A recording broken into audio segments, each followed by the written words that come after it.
Hello friends, नमस्कार। आज हम बनाने जा रहे हैं कॉटन की 1.5 साल की बेबी की ये फ्रॉक। तो देखिए, इसके लिए मैंने कॉटन का 2 अलग अलग तरीक़ों का कपड़ा लिया है। बहुत सुंदर सी फ्रॉक है ये। चलिए अब हम देखते हैं हमें क्या क्या कपड़ा इसमें चाहिए। मैंने चोली का कपड़ा लिया है, ये बेल्ट के लिए, ये नीचे फ्रिल लगाने के लिए घेरी में, और ये घेरे का कपड़ा है। तो ये देखिए, ये 4 फोल्ड में कपड़ा है हमारे पास में। तो चलिए अब मैं आपको इनकी मेज़रमेंट बताती हूँ। आप चाहें तो एक ही कपड़े में ये फ्रॉक बना सकते हैं। तो देखिए, ये चोली वाला पार्ट है। इस पार्ट को मैंने 4 फोल्ड में रखा हुआ है, यानी कि 4 हिस्सों में ये चोली का पार्ट मैंने तैयार करके रख लिया है। इसकी मेज़रमेंट मैं आपको बताती हूँ। इसकी लंबाई है 8.5 इंच, 8.5 इंच इसकी चौड़ाई है, और इसकी लंबाई है 9.5 इंच। इस तरीके से 8.5 और 9.5 इंच का ये कपड़ा ले लिया है। इसके बाद मैंने यहाँ पर 4.5 इंची पर निशान लगाया है तीरे का, और 4.5 इंची पर मुड्ढे का निशान लगाकर एक बॉक्स हम तैयार कर लेंगे। ध्यान रहे, 4.5 इंची का हमने ये निशान लगाया है। इस तरीके से देखो, हमने एक बॉक्स तैयार कर लिया है। इसके बाद हम निशान नीचे लगाएंगे फिटिंग का। हम यहाँ पर आधे से पौने इंची का निशान लगाएंगे फिटिंग देने के लिए। इससे चोली की शेप आ जाएगी। अब हम गले का निशान लगाएंगे 2 इंची पर चौड़ाई, और 3 इंची हम लंबाई लेंगे। तो इस तरीके से ये हमारे गले की गहराई के लिए या गले की शेप के लिए एक यहाँ पर हम स्क्वायर बॉक्स तैयार कर लेंगे। अब मुट्ठी में हम 1.5 इंची का निशान लगाएंगे शेप देने के लिए। गले में हम 1 इंची का निशान लगाएंगे शेप देने के लिए। और इन निशानों को मिलाते हुए हम सफाई से गोलाई देते हुए मुट्ठी की और गले की शेप तैयार कर लेंगे। तो देखिए, ये मैंने यहाँ पर ये शेप दे दी है। आप भी इसी तरीके से फिनिशिंग के साथ काम करें। तो अब इसके बाद में तीरे वाली जगह पर हम एक शेप और देंगे तीरा डाउन करने के लिए। ये शेप होगी 1/2 इंची। देखिए, 1/2 इंची की शेप दी है हमने, केवल ये शो करने के लिए कि तीरा डाउन है। अब हम इनकी यहाँ पर कटिंग कर लेते हैं। तो फटाफट से ये देखिए, हमने गले की, मुड्ढे की और तीरे की तीनों ही पार्टों की कटिंग यहाँ पर कर ली है। तो चलिए अब नेक्स्ट स्टेप करते हैं। उसमें हम चोली वाले पार्ट को खोल लेंगे, आगे पीछे का पार्ट अलग अलग करेंगे, और पीछे वाले हिस्से में हम मेज़रमेंट लेंगे इंच टेप से, और सेंटर पार्ट में गले वाली साइड में एक निशान लगा देंगे। ये निशान हमें बीच में कट देने के लिए लगभग 2.5 इंची का निशान हमने लगाया है। इस निशान का फ़ायदा ये होता है कि गला जब हम फ्रॉक पहनाते हैं तो आसानी से गला पहनाया जाता है, यानी कि गला ब्रॉड हो जाता है, और इसमें हम बाद में बटन लगा देंगे। अब हमने घेरे वाला हिस्सा लिया है जो कि 10 इंच चौड़ाई है और 12 इंच इसकी लंबाई है, और ये कपड़ा भी हमारे पास 4 फोल्ड में रखा हुआ है। अब हम चोली वाले हिस्से को इसके साथ रखेंगे, और इसमें शेप देकर हम बता रहे हैं क्योंकि हमें इसमें चुन्नटें डालनी हैं। देखिए, यहाँ पर चुन्नटें डालकर हम चोली और घेरे को आपस में जोड़ेंगे। कोशिश करें कि घेरे से जितना घेरा है उससे आधे से ज़्यादा इस घेरे की चोली के आधे से ज़्यादा घेरा होना चाहिए। उसके बाद हम यहाँ पर ये फ्रिल इसमें लगा देंगे। फ्रिल भी इसी तरीके से हमें लेनी है, ठीक है ना। अब फ्रिल की चौड़ाई मैंने 4 इंच ली है, और इस तरीके से 4 इंची से ली है क्योंकि मैं डबल करके फ्रिल लगाऊंगी, यानी कि नीचे से उसको मोड़ूंगी नहीं, ठीक है ना। ये बहुत सुंदर शेप देगी, सुंदर लगती है। और ये देखो, इसके बाद हमने लिया है बेल्ट वाला पार्ट। सबसे पहले अब हम बेल्ट पकड़ेंगे, बेल्टों को लेकर खोलेंगे, और इसकी मैं आपको मेज़रमेंट यहाँ पर बताऊंगी। 2 बेल्ट हैं, दोनों को अलग अलग करेंगे। ये इसकी चौड़ाई डबल फोल्ड करने के बाद में 2 इंची आएगी। 2 इंची चौड़ी डबल फोल्ड करने के बाद में है, और लंबाई इसकी जो आएगी वो होगी लगभग 13 इंची की, या ठीक है। तो जितना हमारा घेर होता है, घेर के बराबर की हमारी मिनिमम बेल्ट होती है लंबाई में, ठीक है ना। अब हम सबसे पहले इसमें चोली का भाग लेंगे और इसके तीरे पर सिलाई लगा देंगे, यानी कि सबसे पहले स्टिचिंग के काम में हमें तीरा जोड़ना होता है।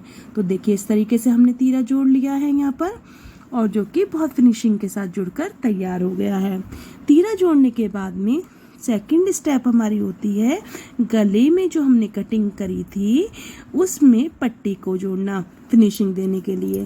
तो मैंने दूसरे डिज़ाइन की पट्टी ली है, ये लगभग 3 इंच चौड़ाई है और लंबाई में लगभग 4 इंची है। इसको सबसे पहले हम 3 साइड से इस तरीके से फोल्ड कर लेंगे। फोल्ड करने के बाद में कटिंग वाले हिस्से पर सेट करके पिन से लगाकर हम इसमें सिलाई लगा लेंगे। तो सिलाई लगाने के बाद में हम इसको फिनिश करेंगे। तो चलिए सबसे पहले इस पे अब हम सिलाई लगाते हैं। ये देखिए यहाँ हमने सिलाई लगाई, साइड से पट्टी फिनिश करी। अब हम लंबा कट पट्टी में देते हुए दोनों साइड में छोटे छोटे कट देंगे ताकि पट्टी को फोल्ड करने में हमें कोई दिक्कत महसूस ना हो और इजीली फोल्ड हो जाए और उसमें कोई झोल भी ना आए ताकि फिनिशिंग दिखे। इस तरीके से हम पट्टी को फोल्ड करके उस पर नखून लगा देंगे या फिर प्रेस कर लेंगे ताकि ये फिनिशिंग के साथ इक्वली अंदर चली जाए। जब ये अंदर सेट हो जाएगी पट्टी तो हमें इसके ऊपर तीन साइड से, यानी कि दोनों साइड और नीचे हल्का सा जो शेप आई है वहाँ पर इस साइड में हमें इसके ऊपर सिलाई लगा देनी है। सिलाई लगाकर ये फिनिश हो जाएगी। इसके बाद हमें गले पर और मुड्ढे में ओरेबी पट्टियाँ जोड़नी हैं। ये ओरेबी पट्टियाँ मैंने चौड़ाई में लगभग 1.5 इंची की ली हैं। 1.5 इंची की इसलिए ली हैं क्योंकि ये पट्टी मैं अंदर यानी कि उल्टी वाली साइड से लगाना स्टार्ट करूँगी और सीधी वाली साइड में बाहर की साइड निकालूंगी, क्योंकि मुझे इनका डिज़ाइन शो करना है इन पट्टियों का, और उससे थोड़ा सा लुक अच्छा आएगा। तो इसलिए सबसे पहले हम गले पर और मुड्ढे में ओरेबी पट्टियों को जोड़ देंगे। पट्टी जोड़ते वक्त ध्यान रखेंगे कि पट्टियों को ढील ज़्यादा टाइट ना करें, यानी कि चोली का कपड़ा और पट्टी का कपड़ा इक्वली हाथ में पकड़कर इन पट्टियों को जोड़ें। जब ये पट्टियाँ जुड़कर तैयार हो जाएंगी तो इसमें गोल वाले हिस्से पर यानी कि जहाँ पर घुमाव है वहाँ पर कैंची से आप छोटा छोटा कट लगा दें ताकि जब हम पट्टियों को फोल्ड करें तो उसमें झोल ना आए और फिनिशिंग के साथ में हमारी पाइपिंग बाहर निकलकर तैयार हो जाए। तो चलिए अब हम इस पर सिलाई लगाते हैं। सिलाई लगाकर ये एक बहुत सुंदर लुक ले लेगी। ये देखिए अब हमने सिलाई लगा ली है, ना तो कहीं झोल आया है ना कहीं घुमाव आया है और इक्वली पाइपिंग लगकर तैयार हो गई है। हमें इतनी ही चौड़ी पाइपिंग दिखानी थी जो कि लगभग आधा इंची से थोड़ा सा ही कम है। इतनी चौड़ी हमने ये पाइपिंग दिखाई है। अब इस कटिंग वाले हिस्से पर हम एक बटन लगा देंगे, बटन लगाकर तैयार कर देंगे। अब हम प्लेट्स का निशान लगा रहे हैं। चोली का सेंटर पार्ट निकालकर 3.5 इंची पर दोनों साइड में निशान लगाकर लगभग 2.5 इंच लंबी हमने प्लेटें लगाई हैं। ये प्लेटें नीचे से चौड़ाई में 1 इंच की होंगी, ऊपर आके ये 0 इंच की हो जाएंगी चौड़ाई में। अब हम इस प्लेट पर कट लगा देंगे कपड़े पर ताकि चोली के दोनों पार्टों में प्लेट का निशान पहुंच जाए। ठीक है ना। ये प्लेट अब हम सिलाई लगा देंगे। ये देखिए सिलाई लगकर तैयार है और कितनी सुंदर फिनिशिंग भी आ गई है। प्लेटें लगाना ज़रूरी होता है क्योंकि इससे फ्रॉक की शेप अच्छी लगती है। अब फिर से हम बीच का सेंटर वाला निशान को डार्क कर देंगे क्योंकि अब हमें इसमें घेरे को जोड़ना है। तो चलिए अब हम इसमें घेरा जोड़ने की तैयारी करते हैं। हमने ये घेरा यहाँ पर पकड़ा, घेरे वाला कपड़ा, और इसको सेंटर पार्ट में हमने इसमें भी निशान लगा दिया ताकि जब हम आपस में इन दोनों चोली को और घेरे को जोड़ें तो सेंटर से सेंटर मिले और उसमें प्लेट्स डालने में गड़बड़ ना हो।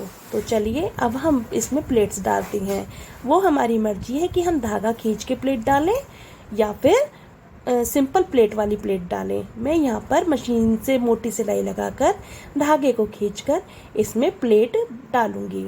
आगे और पीछे दोनों ही पार्ट में इक्वली प्लेट्स पड़ेंगे।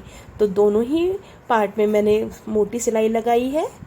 अब मैं धागा खींच के इन दोनों पार्ट में प्लेट डालकर इसको फिनिश कर लेती हूँ। तो चलिए अब ये देखिए इस तरीके से ये हमारा फिनिश हो गया है। अब हमें यहाँ पर दोनों साइडों में बेल्टें जोड़नी है। ये बेल्ट के 2 पार्ट मेरे पास में तैयार हैं। ये 2 पार्ट मैंने आपको मेज़रमेंट बताई थी कि चौड़ाई में 2 इंच और लंबाई में लगभग 13 इंच होंगे।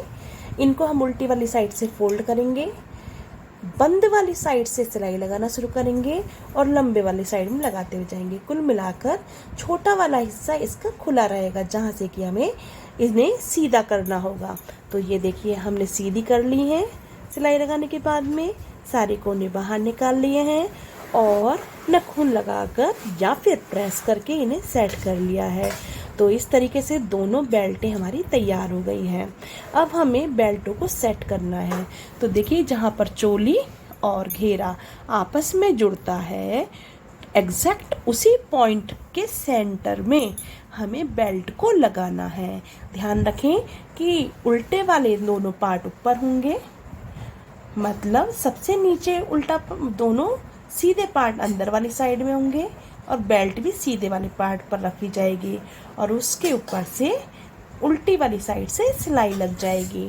ठीक है, ठीक इसी तरीके से दूसरे वाले हिस्से में भी सेंटर वाली जगह पर हम बेल्ट रखेंगे, सीधे हिस्से में सीधी बेल्ट को रखेंगे और उसके ऊपर हम दूसरा फ्रॉक का हिस्सा रख देंगे और ऊपर से सिलाई लगाकर फिनिश कर देंगे। इस तरीके से हमारी बेल्ट लगकर तैयार हो जाएगी। और ध्यान रहे कि जहाँ पर बेल्ट वाला हिस्सा जॉइंट में आएगा वहाँ लगभग 2 से 3 सिलाई लगा दें। ठीक है ना। तो ये देखिए हमारी बेल्ट लगकर यहाँ पर तैयार हो गई है। अब हम इसमें नीचे फ्रिल लगाएंगे। फ्रिल लगाना भी बहुत आसान है। मैं फ्रिल प्लेटों की तरह लगाऊंगी, जैसे प्लेटें पड़ती हैं और उसमें को मैं डबल हिस्से में, मतलब कपड़े को डबल फोल्ड करके प्लेटें लगाऊंगी। ये देखिए मैंने इसमें प्लेटें लगाकर फ्रिल लगा दी है, बेल्टें तैयार हो गई हैं और साथ ही फ्रॉक में एक सुंदर सा लुक देने के लिए मैंने एक इसमें बो भी लगाकर सेट कर दी है। स्क्वायर कपड़े को अंदर से फोल्ड करके और बीच से मोड़कर मैंने एक बो बनाई है। ये देखिए इस तरीके से हमारी कितनी सुंदर फ्रॉक बनकर तैयार हो गई है। आई होप कि आपको मेरी ये वीडियो पसंद आई होगी। पसंद आई हो प्लीज़ मेरी वीडियो को लाइक शेयर सब्सक्राइब करें, बेल आइकन को हिट करें और आगे इसी तरीके की वीडियो के लिए वेट करें। थैंक यू, धन्यवाद।